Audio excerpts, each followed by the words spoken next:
Stimați concetățeni, am deosebită plăcere și onoare de a vă aduce felicitări cu prilejul celebrării celor 26 de ani care se împlinesc de la adoptarea Constituției Republicii Moldova. În aceste momente festive, cred că cei care au adoptat Constituția la 29 iulie 1994, pornind de la aspirațiile seculare ale poporului de a trăi într-o țară suverană și independentă, și-au dorit o Constituție care să perpetueze în timp și să păstreze continuitatea valorilor imoabile din Declarația de Independență. Aniversarea anuală a Constituției ne readuce în atenție cu un nou impuls dimensiunea sa simbolică și valorică inegalabilă care servește ca reper în funcționarea statului. Misiunea unei Constituții nu trebuie privită simplist, doar ca un act suprem. Ea urmărește ca în procesul maturizării unui stat democratic să dezvolte cultura constituționalismului, în care valorile constituționale să fie resimțite de fiecare. Noi toți, dar în special autoritățile statului, trebuie să se pătrundă de spiritul textului constituțional cu loialitate și atașament autentic față de valorile statului de drept, democrație și drepturile fundamentale.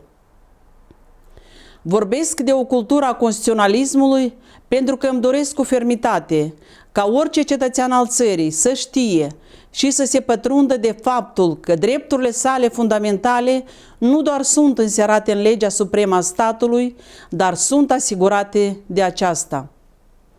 Doamnelor și domnilor, orice Constituție trebuie să facă față provocărilor istorice, servind ca un soclu de stabilitate și fermitate, rezistând intemperiilor și tentațiilor de moment, pentru că o Constituție este mai mult decât o lege fundamentală, este un angajament pentru realizarea neabătută a democrației și statului de drept.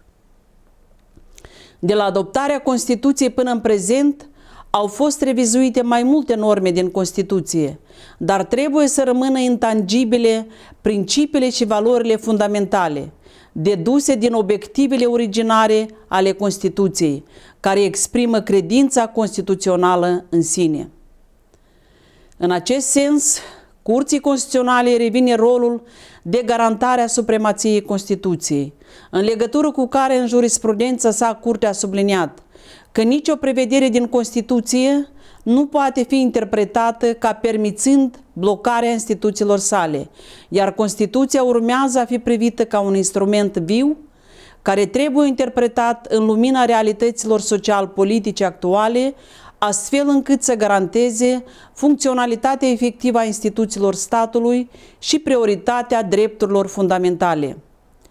În vederea realizării misiunii sale, rolul Curții Constituționale în viața politică și socială este crucial. De aceea, orice tentativă de a transforma Curtea într-un instrument de manipulare pe agenda politică va fi stopată ferm.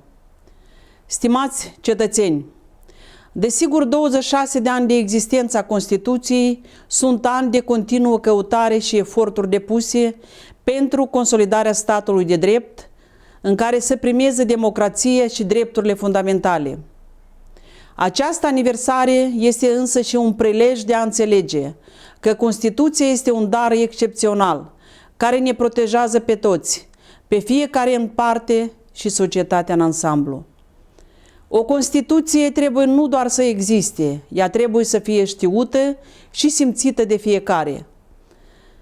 Ca președinte al Curții Constituționale, rămân profund dedicată misiunii Curții de garant al supremației Constituției, pentru că doar prin respectarea Constituției se poate apăra democrația și asigura viitorul națiunii.